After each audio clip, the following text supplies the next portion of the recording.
ഇതിനാണ് കണ്ടുകൊണ്ട് നിൽക്കുന്നത്. നമുക്ക് കണ്ടോ, നല്ലൊരു ഒരു ആനയെ കുളിപ്പിക്കുന്ന കാഴ്ച ഇവിടെ ഉണ്ട്. ഇവിടെ ആണ് കൂടുതലും ആന ഈ ഭാഗത്ത് ചെയ്യാനുള്ളത് കേട്ടോ. നല്ല ഭംഗിയിലാണ്, കണ്ട നല്ല ഭംഗിയാണ്.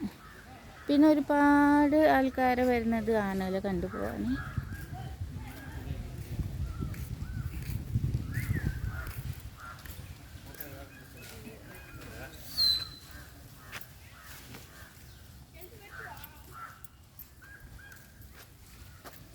കുറേ ആനകൾ ഇതാ ഇവിടെ ഉണ്ട്. ഇതിൽ പകുതി ആന അപ്പുറത്തുണ്ട്, പക്ഷേ അങ്ങോട്ട് നമുക്ക് പോകാൻ പ്രവേശനം ഇല്ല. ഇത് ആന കളിക്കുന്നുണ്ട്, പട്ട തലമേലെ വെച്ചിട്ട്.